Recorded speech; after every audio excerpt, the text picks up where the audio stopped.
Cœur de patrimoine, Cédric Decoeur. Bonjour à toutes et à tous et bienvenue dans ce 58e numéro de Cœur de patrimoine comme chaque semaine sur Radio Patrimoine. Alors aujourd'hui, on va développer trois grands thèmes. D'abord, l'économie mondiale et les tendances de long terme. On en parlera dans un instant avec Bastien Dru de CPR Asset Management. Et puis, l'ascension record de Mistral AI. Qu'est-ce que ça peut dire aux investisseurs? Notre regard de la tech, Sébastien Coinon pour So We Found. Et puis enfin, l'immobilier collectif et les nouveaux fonds d'investissement. Ce sera avec Eric Cosra, le patron de Perial, un programme riche pour décrypter l'actualité et vous aider à préparer vos choix patrimoniaux. C'est parti pour Cœur de patrimoine. Cœur de patrimoine, Cédric Decoeur. Et on commence donc ce numéro de Cœur de patrimoine en accueillant Bastien Dru. Bonjour Bastien. Bonjour. Ravi de vous retrouver. Merci d'être là, responsable de la stratégie et de la recherche économique de CPR AM. Et puis, vous publiez un bouquin aux éditions Deboc Supérieur. Ça s'appelle « Les tendances éco en 50 graphiques » et c'est sous-titré « Un panorama des tendances qui façonnent l'économie aujourd'hui et demain ». Et on va profiter de vous justement pour peut-être mieux comprendre cette économie. D'abord, avant de rentrer dans le détail un petit peu de ce que vous proposez dans le bouquin, l'actualité, cette économie mondiale avec toutes les questions, les grandes banques centrales, les questions budgétaires, les questions peut-être politiques, géopolitiques, enfin, ça manque pas de crise, de questions. Comment vous la voyez? Comment vous l'analysez? Comment vous la regardez? Alors, l'économie mondiale, aujourd'hui, je pense qu'elle est rentrée dans une phase de croissance faible. Si on regarde les prévisions de croissance mondiale des grandes institutions comme le CDE et le FMI, on a une prévision de croissance de 3% cette année et l'année prochaine. Et 3%, eh bien finalement, ça serait la croissance la plus faible qu'on aurait connue sur les 15 dernières années, si on enlève 2021, qui était l'année de la réouverture post-Covid. Mais sinon, on aurait l'année avec la croissance mondiale la plus faible. Et cette économie, elle se caractérise aussi par une incertitude qui est très forte, à tout point de vue, géopolitique, budgétaire, commercial aussi. Et ça, évidemment, cette incertitude, ça pèse aussi sur les perspectives de croissance. Alors ça, on va dire, c'est le coup d'œil général sur cette conjoncture, sur la façon dont on vit notre planète économique. Côté marché financier maintenant, parce que c'est quasiment l'application, on va dire, de l'économie lue par les grands investisseurs. Quelles sont les dynamiques à surveiller? Parce qu'on a beaucoup parlé d'inflation, là on parle de taux d'intérêt. La croissance, vous en avez dit un mot, mais il y a tout plein de choses qu'on regarde sur les marchés financiers. Je ne vais pas aller peut-être jusqu'au crypto, mais il y a les matières premières, les actions, les obligations. Enfin, il y en a. En voulez-vous, en voilà. Alors, je dirais qu'il y a deux choses qu'il faut souligner. La première chose, c'est l'événement macro de cet été. Ça a été la dégradation du marché du travail aux États-Unis. Le fait qu'on ait eu deux rapports sur l'emploi qui ont été très médiocres, pas catastrophiques, mais médiocres, ça a fait qu'il y a eu des perspectives de baisse de taux directeurs qui sont apparues.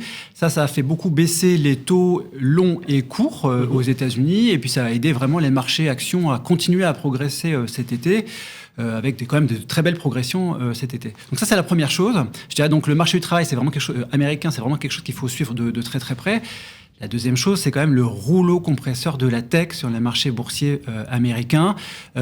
Sur l'été, on a le S&P 500 qui a progressé d'un peu plus de 4%. Si on fait la dichotomie entre ce qu'on appelle les 7 magnifiques et puis le reste du marché, on a des écarts de performance qui sont extrêmement importants.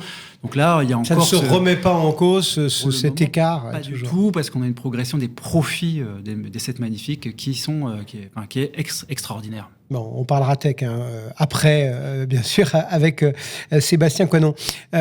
Bastien, on est sur Radio Patrimoine, dans Cœur de patrimoine, donc on a aussi un regard très patrimonial pour guider nos auditeurs, pour aussi multiplier les avis pour nos amis CGP. Comment est-ce que ça se traduit tout ça dans une forme de gestion d'actifs, en fait, finalement? Est-ce qu'il y a pour vous une classe d'actifs?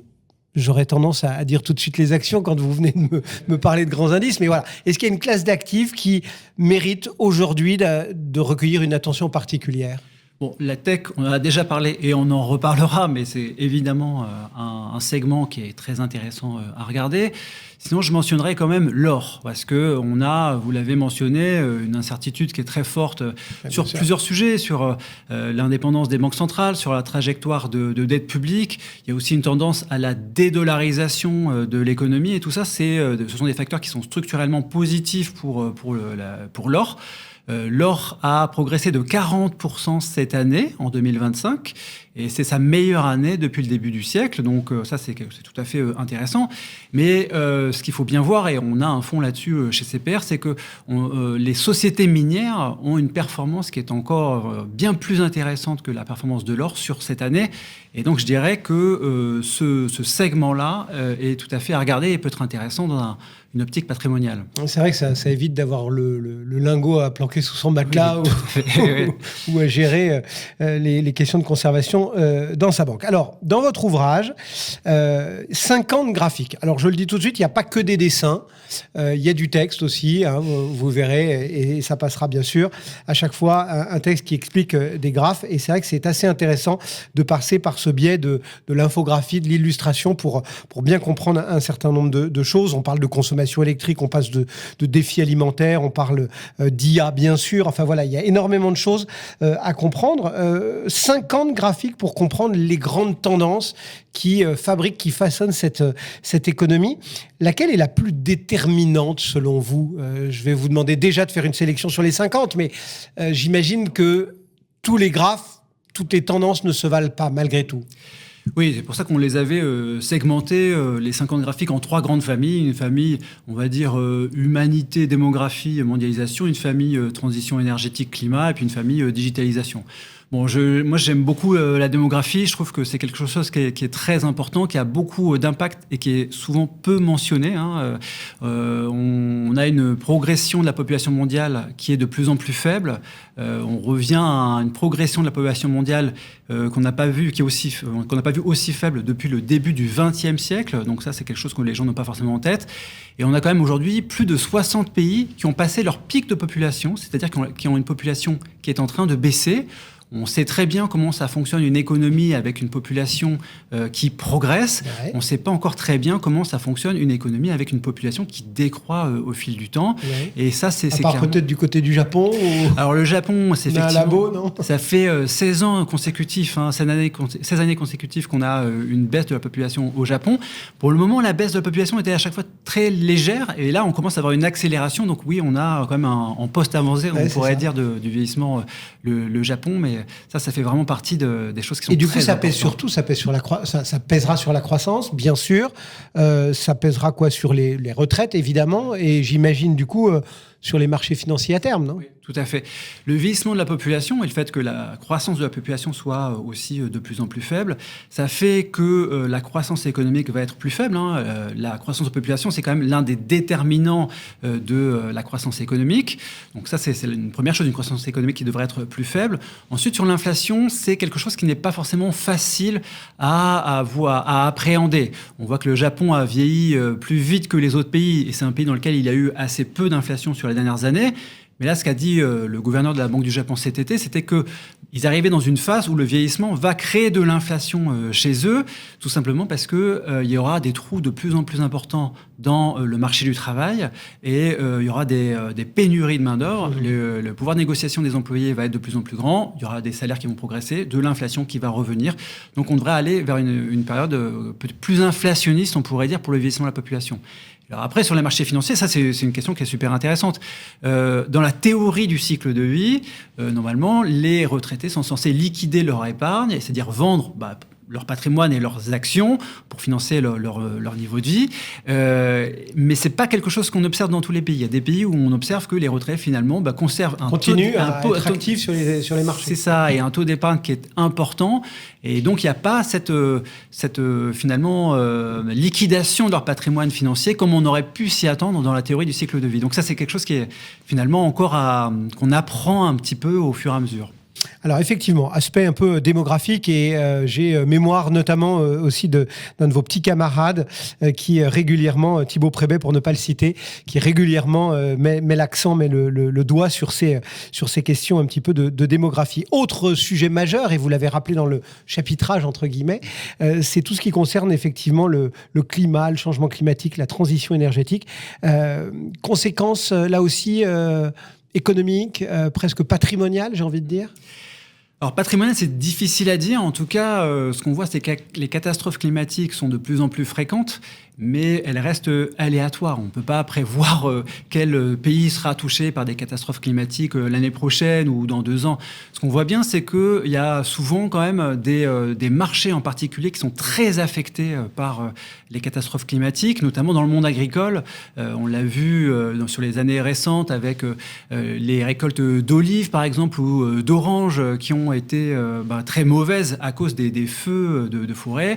Et ça a fait très fortement grimper le cours de l'huile d'olive, par exemple, ou du jus d'orange. Et ça se ressent aussi pour un certain nombre de pays pauvres qui peuvent être balayés, dont les économies peuvent être balayées avec les catastrophes climatiques. Et ça peut donner lieu à des catastrophes financières par la suite. Donc les catastrophes peuvent avoir des conséquences qui sont très importantes, mais elles restent aléatoires et finalement donc difficiles à prévoir. Voilà donc quelques graphes que vous trouverez aussi sur ces thématiques-là. Et puis, on l'a dévoilé dès le début de notre propos, Bastien Drue, la tech, l'intelligence artificielle. Est-ce qu'on est dans... Enfin, on entend partout, on a là un outil, et je ne pointe pas tel ou tel site ou tel IA. Hein. On a avec l'IA l'outil probablement le plus, c'est ce qu'on entend, puissant, et beaucoup ne l'utilisent encore que pour leur demander une recette de cuisine ou comment rédiger un mail, mais passons. Est-ce que ça veut dire, quand on dit on a là l'outil le plus évolué qu'on n'a probablement jamais eu à notre disposition, ça veut dire qu'on est sur une rupture comparable à la révolution industrielle, à l'électricité, même, j'ai envie de dire, en revenant très proche de nous, à l'émergence d'Internet ? C'est une question qui est très difficile de comparer les innovations technologiques au fil du temps. Ce qui est indéniable, c'est qu'il y aura des gains de productivité extrêmement forts grâce à l'intelligence artificielle dans beaucoup de domaines, hein, dans la recherche médicale par exemple, dans le milieu juridique aussi. Enfin, donc on peut avoir une ribambelle de secteurs qui peuvent qui peuvent avoir des gains de productivité. En revanche, l'impact au niveau macroéconomique, au niveau de la société tout entière, il est plus difficile à investiguer, à appréhender. En revanche, ce qu'on peut voir, c'est que l'impact sur les marchés financiers, il est déjà là, et déjà extrêmement fort, parce que qui profite finalement de cet essor de l'intelligence artificielle, ce sont quelques sociétés seulement qui ont des caractéristiques qui sont oligopolistiques. On le voit par exemple avec Nvidia, hein, dont les profits ont complètement explosé sur les dernières années, et les effets donc sur les marchés financiers sont extrêmement forts. On parlait des 7 magnifiques tout à l'heure. C'est vraiment ces sociétés qui font le marché boursier américain, très clairement. Bon, il y a, vous l'avez compris, énormément de thèmes dans ce bouquin. Il n'est pas énorme, mais il permet vraiment de rentrer dans un grand nombre de thèmes. Pourquoi, en fait, avoir choisi cette idée de faire des graphes? Pourquoi avoir choisi le côté graphique et pas, j'ai envie de dire, un petit opuscule d'économiste plus traditionnel? C'est pour toucher plus de gens, parce que le monde est complexe. Il y a des grandes tendances économiques. Je pense que tout le monde le sent un petit peu dans son quotidien. Mais il faut aussi essayer de mettre les choses à plat. Et finalement, ce qu'on s'est dit, c'est qu'un graphique bien choisi permet de visualiser les choses de façon très directe. Et ça permet d'être plus efficace en termes pédagogiques, finalement, faire passer les idées, voir ce qui se passe. C'est vraiment ce qu'on a essayé de faire avec ce livre.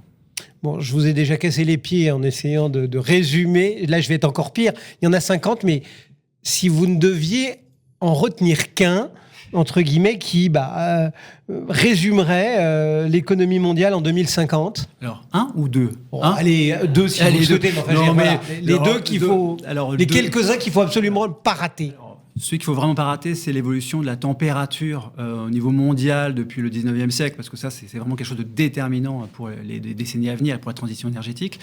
Et sinon, j'aurais choisi le graphique avec la population de l'Inde et de la Chine. En 2023, il y a eu un événement démographique majeur. Ça faisait des siècles que la Chine était le pays le plus peuplé du monde. Et l'Inde l'a dépassé en termes de population en 2023. Et en fait, on a deux trajectoires qui sont complètement opposées entre l'Inde et la Chine. En Chine, actuellement, la population est de 1,4 milliard. Ça sera de 1 milliard en 2070. En Inde, ça sera de 1,7 milliard.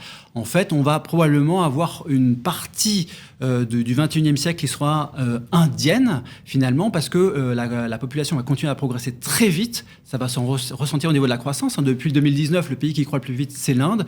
On l'a vu aussi en termes de performance boursière aussi à quelques moments sur les 5 dernières années. Et je pense que ça, c'est l'un des graphiques qui est très important à avoir en tête.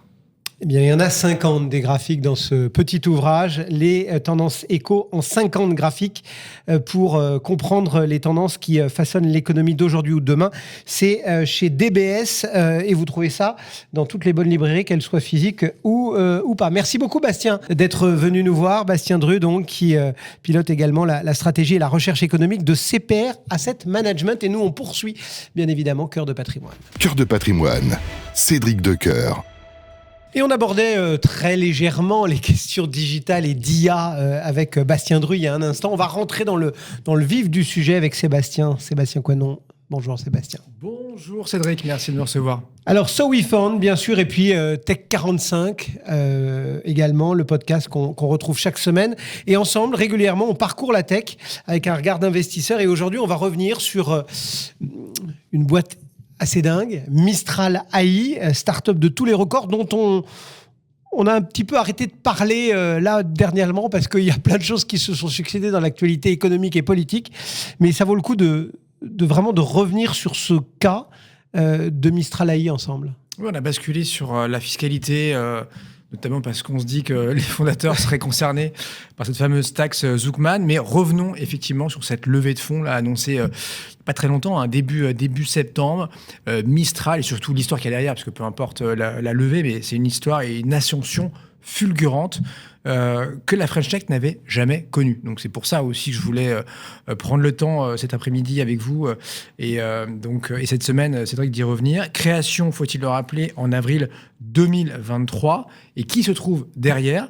Arthur Mensch, certes, qui est maintenant sur tous les plateaux télé, radio, chaîne YouTube, mais qui prend toute la lumière alors qu'il n'est pas seul, vous allez voir. Beaucoup d'hommes d'ailleurs dans cette histoire, pas cette femme, mais il y a aussi Guillaume Lample donc, et Timothée Lacroix, les deux autres cofondateurs dont personne ne parle, donc Timothée et Guillaume, et pourtant sur le plan tech, ils sont aussi très très présents. Point commun de ces trois-là, parcours académique, il est excellent. Et là, c'est merci à l'excellence française aussi, à ce qu'on sait faire ici. Donc on a 2X d'un côté, un normalien de l'autre, un bel attelage, qui ont fait leur classe, sans mauvais jeu de mots, dans la tech US au sortir de leurs études, avec une expérience, des expériences chez Meta et chez DeepMind, la filiale intelligence artificielle de Google. Ambition pour ce trio, créer une alternative européenne aux géants asiatiques ou américains de l'IA générative, la fameuse GenAI qu'on connaît maintenant avec ChatGPT, et qui s'appellent, vous les connaissez aussi bien que moi maintenant, Cédric, Gemini chez Google, Claude chez Anthropic, ou donc évidemment ChatGPT chez OpenAI. Évidemment. Vous nous rappelez les grandes étapes justement de ce développement, de l'émergence, on va dire, de Mistral AI ? Alors c'est allé vite, Cédric, c'est allé extrêmement vite. J'ai pris seulement 6 dates, de manière un petit peu arbitraire comme cela. Je vous l'ai dit, avril 2023, ça vous l'avez, avril 2023, la création. Juin 23, quelques semaines après, premier tour de table historique dans la French Tech, plus de 100 millions d'euros en amorçage. La boîte n'avait rien fait, mais on achète une équipe, on va dire. Décembre 2023, donc quelques mois après, seconde levée, série A, on va dire, série A, 385 millions d'euros, ce qui confirme déjà un appétit là, des investisseurs pour cette pépite de la French Tech. Et puis début 2024, là on a, si on met l'argent un petit peu de côté, un peu de produit, il faut en parler, le chat qui sort et qui pointe le bout de son nez, le premier assistant conversationnel. Merci, vous le faites très bien. Vous le faites très bien, Cédric. Premier assistant conversationnel donc de Mistral AI, et qui, alors faut être honnête, à l'époque et même 18 mois après, prend moyennement chez le grand public. qui ne jure que par GPT. On est un peu comme ça, nous les Français aussi. Hein. Quand il y a un truc, boum, on bourrine. On l'a vu en son temps avec Google ou avec McDo dans la restauration avec des guillemets. Mais rapidement, en revanche, ça fonctionne bien dans les entreprises, hein, en B2B. Commercial, enfin succès commercial fulgurant. On va y revenir là encore. Et puis donc encore 2 dernières dates. Juin 2024, série B, 600 millions d'euros, des actions mais aussi du non-dilutif, hein, donc de la dette. Preuve qu'on sent aussi chez les banquiers qu'il y a un business model en devenir chez Mistral. Et enfin, donc là, 9 septembre 2025, série C. On verra s'ils font tout l'alphabet, mais ça commence à ABC. Avec cette levée, je vous le rappelle, 1,7 milliard pour une valorisation de pratiquement 12 milliards, 11,7 milliards. Jamais une start-up française n'est allée aussi vite. Jamais une start-up française n'a levé autant d'argent. Jamais une start-up française n'a été aussi bien valorisée. Des cacornes, plus de 10 milliards.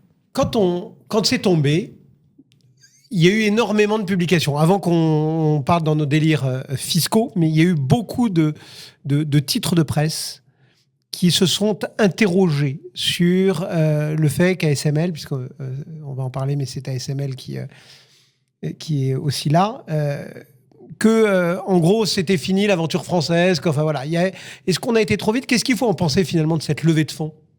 Elle est hyper intéressante, très clairement. Ayez juste en tête que je vous ai cité donc, Timothée, Guillaume et Arthur. Il y a quand même 3 autres fondateurs un petit peu cachés, sous le radar. Il y a 30 mois, donc sur la ligne de départ, vous avez 3 autres personnalités. Et là, pour le coup, et contrairement aux autres, bien connus de l'écosystème French Tech, il y a 30 mois, donc les cofondateurs d'Alan, Jean-Charles Samelian, Charles Gorintin. Eux, ils font partie, effectivement, des initiateurs du projet. Donc, chez Alan, ils ont dit, tiens, il nous faudrait un truc comme ça en France, etc. Donc, ils sont allés recruter les 3 que je viens de vous évoquer. Ils sont allés chercher aussi l'argent, donc les premiers fonds. On dit, tiens, ça serait bien que vous investissiez. C'était pas directement chez eux. Et puis, il y a Cédrico, qui s'est invité aussi, ancien secrétaire d'État à la transition. Enfin, on est allé le chercher, à la transition numérique. Donc, à jour 1, il était là, Cédrico. Il est devenu conseiller spécial donc, de Mistral. Et donc, il est lui aussi intéressé au capital. Donc, qu'est-ce qu'on pense pour répondre à cette question, Cédric, de cette levée ? Elle répond à un défi majeur qui était jusque-là, qui était pending jusque-là. Comment on fait pour naviguer entre « Ok, j'ai l'ambition de bâtir une alternative européenne » à tous les gens qu'on a évoqués avant, donc Google, ChatGPT et consorts, et donc qui seraient capables de rivaliser au moins un peu avec ces gens-là. Et puis, je préserve cet ancrage que je souhaite aussi. Souhaite depuis le début, même au-delà du cocorico européen, parce qu'on sait que évidemment l'échelle, elle n'est pas française, là, il faut aller bien au-delà. Et donc là, il y avait une forme de hiatus qui semble avoir été comblée il y a quelques jours. Donc, une grande partie de l'argent, malgré tout, qui est investi donc, dans Mistral, provient d'anglo-saxons. Jusque-là. Et puis, on a donc ce partenariat ASML que vous évoquiez, stratégique, il faut y revenir. C'est qui ? C'est le leader des semi-conducteurs, enfin, c'est le leader des machines qui servent à produire des semi-conducteurs dans le monde entier, en Asie, aux US ou partout. C'est eux qui rendent possible l'émergence de des machines à plusieurs millions, et c'est européen. C'est néerlandais, dirigé par un Français, excusez du peu. Et du coup, ce deal-là, où eux deviennent un des premiers actionnaires, ASML, sur ce méga tour d'1,7 milliard, 1,4 milliard, ça permet, c'est vrai, à l'ancrage européen d'être validé, puisque on a une indépendance qui est de facto réaffirmée, et on évite de passer sous pavillon, j'en sais rien, américain, chinois. Enfin, rappelez-vous, juillet, août, la rumeur bruisse partout. Attention, Apple est en retard sur l'IA, ils vont racheter une pépite et le nom de Mistral revient en permanence. Ils vont s'acheter Mistral, comme ça, boum, ils auront leur ChatGPT à eux. Ça, c'est fini. Bon, pour l'instant. Il y a quand même une question derrière, parce qu'on va revenir un tout petit peu dans le maelstrom fiscal. Il gagne de l'argent, Mistral ? Tout de suite, les questions qui fâchent. Oui. Il est comme ça, Cédric. En bon journaliste. Non, pas encore, évidemment. Start-up égale je crame de l'argent qui est investi par des investisseurs. C'est un peu le principe. Mais le CA décolle, attention, on est loin de la bulle il y a 25 ans. Le chiffre d'affaires, il est là, en sonnant et trébuchant. Dernier pointage, 300 millions d'ARR. Bon, ARR, c'est du jargon de VC, d'investisseurs. C'est donc un revenu qui est annualisé. Bon, je prends mon dernier chiffre d'affaires mensuel, je multiplie par 12. Donc, s'ils sont à 300, ça veut dire que je redivise par 12. Ils sont actuellement autour d'une vingtaine, 20-25 millions d'euros chaque mois qu'ils engrangent en dur, ça arrive, sur le compte en banque. Et c'est vrai que les contrats signés sont beaux. Alors, c'est le CAC. CAC 40, Total, Veolia, Orange, BNP, etc. Chacun, c'est plusieurs millions, voire dizaines de millions d'euros donc de contrats comme ça qui arrivent. Il y a eu un méga accord aussi il y a quelques mois avec CMA-CGM, qui est devenu au passage actionnaire, donc pour améliorer en interne l'expérience client, la fluidité des documents, donc une IA vraiment adaptée au métier, pour la boîte elle-même, et puis la relation entre l'entreprise CMA-CGM, leurs navires, etc., et leurs clients. Il y a beaucoup de donneurs d'ordre, évidemment, dans ce type de business. Et puis, aussi améliorer tous les process internes donc de CMA-CGM. Donc, je vous ai dit 300 millions à date. Et il faut regarder aussi les contrats signés. On appelle ça le booking, un peu le carnet de commande, on va dire. Là, vous avez 1,4 milliard. C'est ce qui est devant eux. Oui. C'est pas mal. Ça veut dire que, justement, si on se projette un peu pour terminer, Sébastien, on a bien compris qu'ils ont un défi qui est celui de, entre guillemets, de rester européen, etc. Et ça, pour le moment, on va dire que la case est cochée. C'est pas parti trop loin. Quels sont les autres défis à venir qu'il y a dans la besace de Mistral ? Il y en a plein. Déjà, des défis pour vous et moi, tous les observateurs, les politiques aussi, on peut les inclure. Il faut qu'on les soutienne. Pas qu'on les étouffe.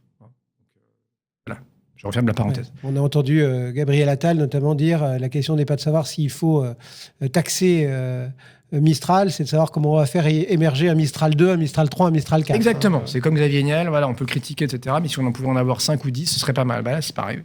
Donc chez Mistral, en revanche, là, il va falloir retenir les talents. Ils en ont un peu plus de 200 aujourd'hui, c'est bien, mais c'est vraiment pas assez face à la concurrence. Et Dieu sait qu'ils s'emploient à les attirer, à les garder aussi, parce que la compète est féroce. C'est des talents qui sont payés très très cher. On n'hésite pas à les débaucher, à aller les piquer chez les voisins. Défi tech aussi, évidemment, d'infrastructure. Il faut monétiser leur fameux modèle open source. C'est pas encore fait. Faut conserver l'approche différenciante, sinon il n'y a plus de raison d'être. Concevoir des modèles aussi peut-être plus légers, on peut leur faire confiance, qui vont permettre une intégration rapide sans nécessiter des coûteux d'investissement, et pour eux et pour leurs clients. Pas besoin de réinventer la roue pour parfois des petits trucs à automatiser au sein de nos boîtes respectives. Et puis développer, c'est vrai, cette infrastructure européenne, donc souveraine, face à une dépendance. Aujourd'hui, on est pour certains une colonie numérique. On utilise des Google, des Microsoft, des Amazon, tous nos clouds, tout ça est dépendant de chez eux. Donc ça serait pas mal. On avait eu l'annonce à Vivatech il y a quelques mois d'avoir une vraie plateforme européenne de bout en bout qui serait hébergée, opérée entièrement ici, alimentée, nous étions promis à l'époque, par des milliers de puces GPU. Grâce à qui ? Grâce à Nvidia. Alors ça, c'est pas très européen, mais ça peut peut-être nous permettre de passer ce petit seuil, donc à transformer. Faut pas se comparer. OpenAI, ils ont levé 20 fois plus, ça vaut 35 fois Mistral, donc c'est pas la bonne échelle, mais en Europe, on en a qu'un. Il s'appelle Mistral AI, donc voilà, il faut le pousser. Et ben voilà, un petit retour sur ce cas Mistral AI. Merci beaucoup Sébastien. Sébastien Coenon donc, et SoWeFund. On rappelle aussi Tech45 qu'on retrouve régulièrement sur le net. Et puis si vous aimez l'IA et si vous voulez voir comment est-ce qu'on peut l'adapter ou pas à la gestion de patrimoine, mais aussi à la gestion de fonds tout court, et ben je vous invite à me rejoindre jeudi prochain, dans quelques heures donc maintenant, au cœur de Patrimonia. Et j'aurai le plaisir d'accompagner Finae Pro et Palatine Asset Management dans un atelier qui parlera justement de tout cela. Midi 15, donc, au cœur de Patrimonia. Si vous êtes CGP ou Asset Manager, je vous attendrai avec plaisir. Et nous, on poursuit Cœur de Patrimoine. Cœur de Patrimoine, Cédric Decoeur. Et on termine donc en causant immobilier. Et c'est Eric Cosra qui est avec nous. Bonjour Eric. Bonjour Cédric. Merci d'avoir répondu à l'invitation. Vous êtes à la tête du groupe Perial depuis plusieurs années. Alors on va vraiment rentrer dans pas mal de détails de ce marché, des SCPI, etc. Mais pas que. Mais d'abord, votre regard quand même de professionnel sur ce marché immobilier, sur les grandes tendances qu'il traverse.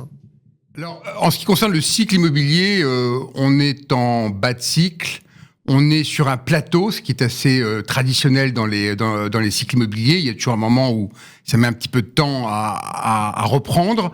Et là, malheureusement, il n'y a pas de reprise franche pour des raisons qui sont plutôt exogènes à l'immobilier, mais qui sont notamment à la fois le contexte économique, financier et politique de notre pays, et puis une situation internationale également qui est extrêmement volatile. Et donc tout ça n'instaure pas une certaine confiance de la part des investisseurs, voilà, et qui mettent un petit peu de temps à se décider.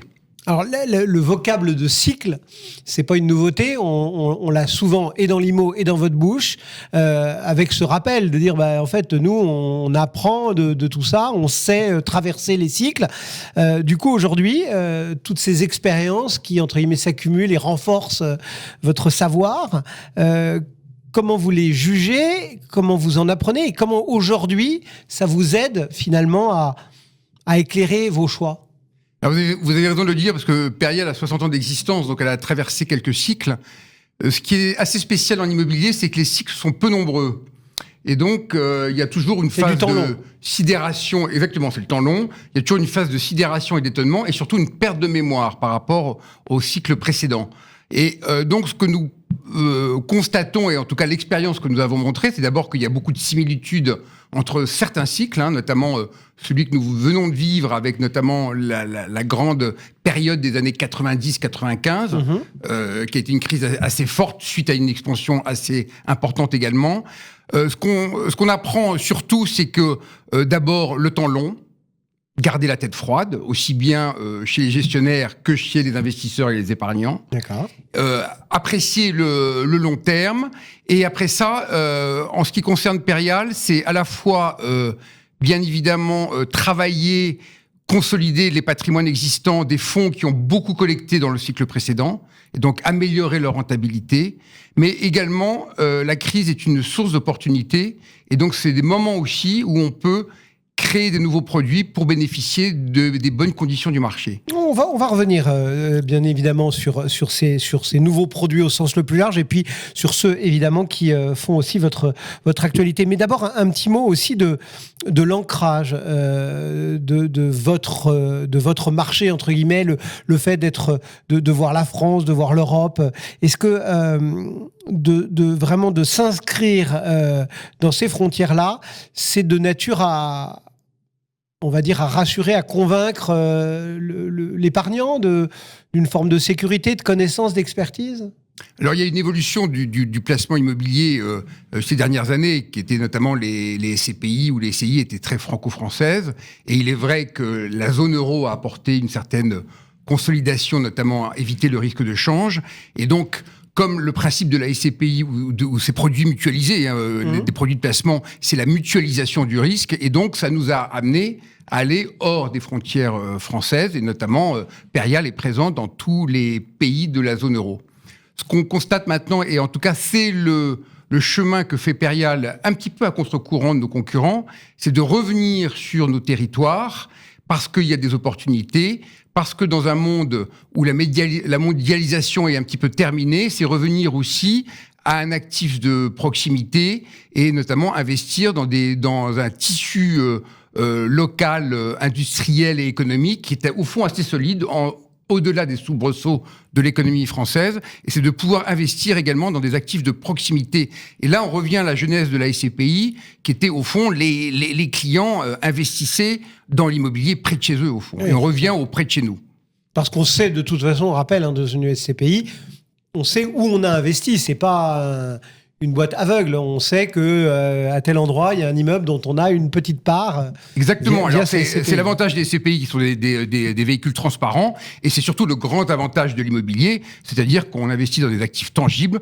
On peut savoir où ils sont, on peut aller les voir si on a besoin, et voilà. Et c'est ce qui nous diffère des autres produits financiers.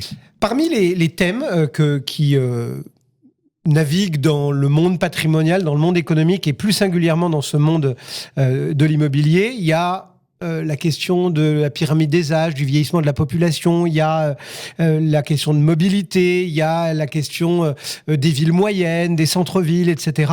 Est-ce que toutes ces questions, ces tendances, est-ce que ce sont des contraintes qui finalement vous cadre un petit peu, ou est-ce que ce sont des pistes, des opportunités qui vous permettent de guider finalement vos réflexions? Voilà, comment est-ce que vous les intégrez ou comment vous les redoutez chez Perial? Alors, on ne les redoute pas. Le rôle d'une société de gestion, c'est de les accompagner de manière à pouvoir aller créer de la valeur pour ses clients. Et on voit bien que ce sont des grandes tendances et qu'il faut en saisir les opportunités. Ça rappelle une première chose surtout, c'est que l'immobilier, c'est pas un actif dans une bulle. C'est-à-dire, c'est un actif qui correspond à des besoins et notamment, et qui doit répondre aux usages de nos concitoyens. À la vie de tous les jours. À la vie de tous les jours, à la vie des particuliers, à la vie des entreprises, à la vie du commerce, etc. Et donc, on a, et si on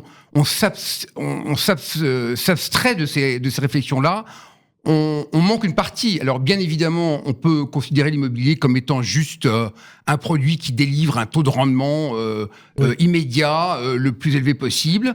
En revanche, chez Perial, on a cette vision long terme et nous avons toujours créé nos produits par rapport à des tendances de fond qui sont importantes parce que c'est une manière de pouvoir accompagner ces tendances de fond et créer de la valeur pour nos clients. Alors, on a pu créer le Grand Paris, on a pu créer la première SCPI environnementale, et donc nous nous intéressons bien évidemment aux grandes tendances à la fois démographiques, mais également sociétales, puisque on voit bien que les usages de nos concitoyens et des entreprises changent et évoluent, et que c'est à nous aussi à nous adapter et à offrir un patrimoine qui répond à ces usages. Alors, vous avez parlé d'environnement, etc., mais il y a plein de thèmes dans lesquels on a de plus en plus le qualificatif, j'ai envie de dire, impact qui revient. C'est-à-dire que chacun, vous l'avez dit, vous avez rappelé le caractère transparent d'une SCPI, chacun veut comprendre, veut savoir où va son argent, veut savoir à quoi sert son argent. Chez vous, c'est important aussi, et vous communiquez, entre guillemets, aux épargnants l'impact réel qu'ont vos placements, qu'ont leurs placements? Alors bien évidemment, à côté de la communication purement financière, nous avons toute une communication, ce qu'on appelle extra-financière, donc qui est justement de communiquer, d'arriver à modéliser, à chiffrer donc tout cet engagement de Perial et de ce qu'elle fait véritablement sur son patrimoine. Donc quand je suis épargnant, si je fais confiance à Perial, je suis capable de percevoir comment j'influence la société, par exemple. Alors effectivement, nous avons un rapport extra-financier dans tous nos produits que nous communiquons donc chaque année. Donc rapport extra-financier, c'est avant tout l'environnement, donc les économies de charges que nous réalisons à travers la diminution de l'empreinte énergétique de nos immeubles, mais ça peut également être les avantages sociétaux qui peuvent paraître. Vous parlez d'impact, ça n'est pas qu'un qualificatif. L'impact, c'est également un label, une catégorie qui est en train d'émerger.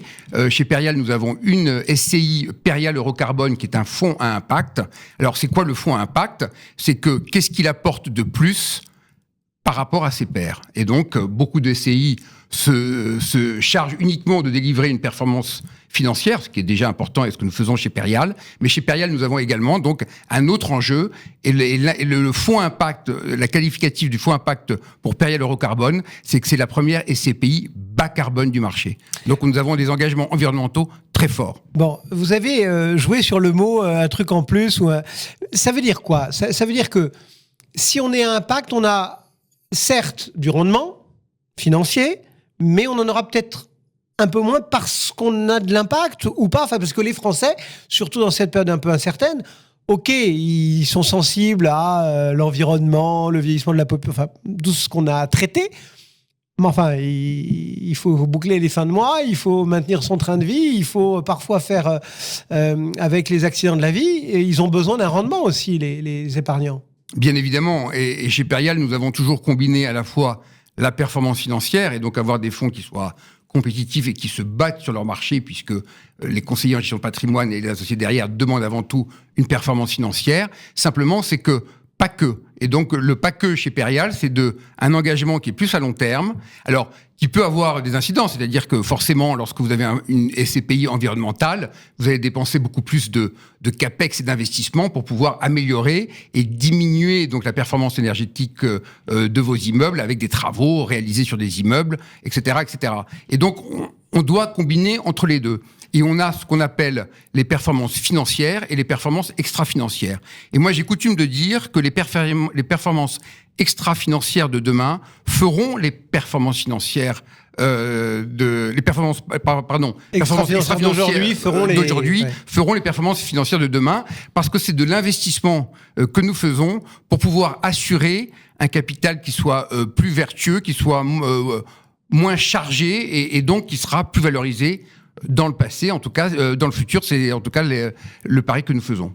Alors, on a promis qu'on allait aussi parler un peu de produits. Alors, on n'est pas là pour faire de la réclame, bien évidemment, mais c'est intéressant de regarder la façon dont évolue ce marché des SCPI, et on en dira un mot plus large après. Donc, vous, deux actualités, Perial Opportunité Territoire et Perial Next Value 1. Je pointe ces deux-là parce que ce ne sont pas les mêmes véhicules les uns que les autres, et on va rentrer un petit peu dans le détail pour que tout le monde comprenne bien que vous tapez aussi sur différents types d'épargnants potentiels. D'abord, peut-être petite présentation rapide, sans faire trop de pub.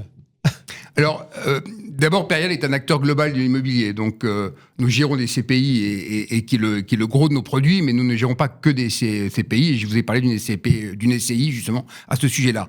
Ce qu'on a fait, c'est qu'on a créé une nouvelle petite SCPI en jouant sur les territoires. Et donc, Perial Opportunité Territoire, c'était le constat de se dire que, de toute façon, nous avons, encore une fois, les grandes tendances du marché, c'est-à-dire que dans un monde qui va se démondialiser, il est important aussi que nous intéressions justement au patrimoine qui est près de chez nous, avec des PME qui sont en bonne santé, des tissus locaux importants.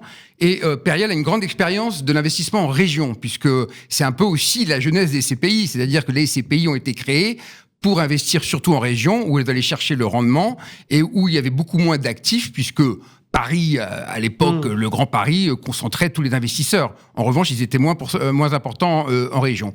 Et donc, nous avons, accompagné la tertiarisation de l'économie française, et notamment l'émergence de grandes métropoles régionales. Donc, on est allé à Toulouse, à Lyon, à Marseille, à Lille, et récemment à Bordeaux et à Nantes.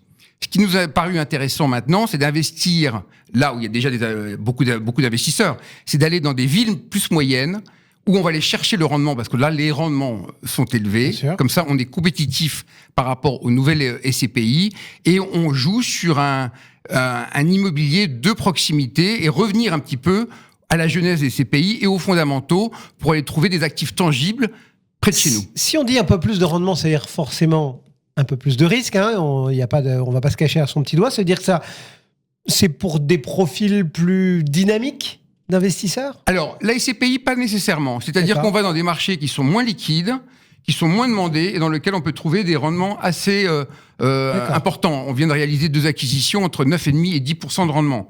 Donc voilà, on va chercher quand même ce que je vous disais tout à l'heure aussi, c'est-à-dire ce que vous me disiez, c'est-à-dire qu'on va chercher quand même la performance financière là où elle est avant tout.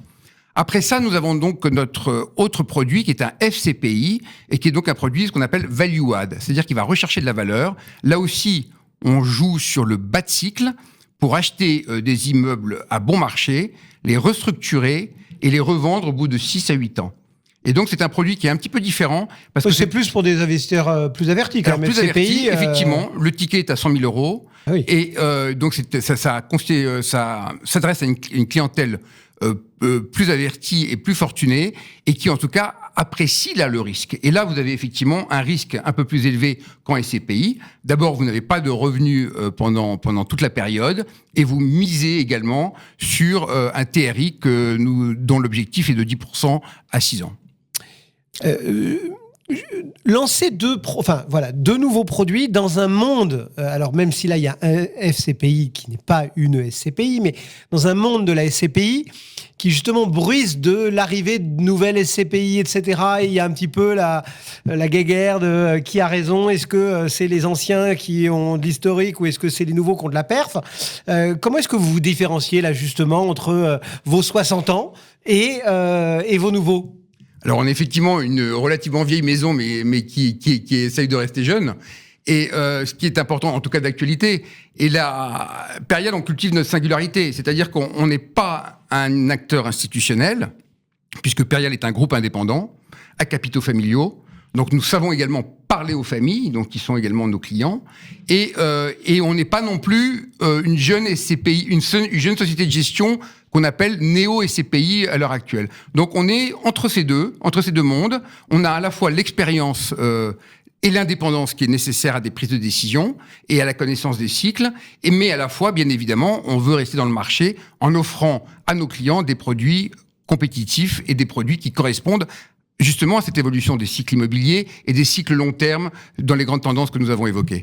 J'aime bien demander à mes invités le petit tips qui convaincrait un épargnant aujourd'hui d'investir dans son produit. Alors, j'ai envie de dire peut-être que sur l'immobilier, sur la SCPI, c'est peut-être moins important parce que les Français ont un parpaing dans le ventre et que c'est pas très compliqué de leur vendre de l'IMO, qu'il soit papier ou pas. Malgré tout, ce serait quoi, vous, s'il y avait un épargnant aujourd'hui qui serait pas encore totalement convaincu et qui hésiterait à se lancer dans ce type de produit? Qu'est-ce que vous lui diriez? D'abord, effectivement, beaucoup de Français aiment l'immobilier. Et donc, c'est de pouvoir leur offrir une société de gestion qui, en tout cas, a l'expérience et la compétence pour gérer des patrimoines immobiliers, parce que l'immobilier, c'est aussi un vrai métier de gestion. Et puis, c'est aussi aller profiter également des opportunités du marché que l'on peut voir, parce que le monde de l'immobilier est également en train de changer, comme les autres facettes de notre société. Est-ce que je peux finir par une question un peu casse-gueule? Ouais. Allez-y. Si vous avez dit tout à l'heure, l'immobilier, c'est un temps long, c'est quelque chose qu'il faut vraiment avoir en tête. Et du coup, si je vous dis, on se projette dans 5, 10 ans, à quoi ça ressemblera notre marché de l'immobilier? J'imagine que bien sûr, on a une vision chez Perial et c'est également ma responsabilité chez Perial. On voit déjà les prémices, on voit qu'on est en train de changer de monde. On voit combien il est important que l'immobilier conserve son usage et donc n'est pas juste un actif isolé, mais c'est-à-dire qu'il participe à la vie économique, à la vie de la société et y compris à la planète. Et donc on a ce sujet environnemental. On oublie que le marché de l'immobilier dans son ensemble est le deuxième contributeur de gaz à effet de serre. Donc, c'est aussi l'activité de Perial et son ADN de pouvoir, je dirais, améliorer les choses, améliorer l'empreinte énergétique. Et c'est surtout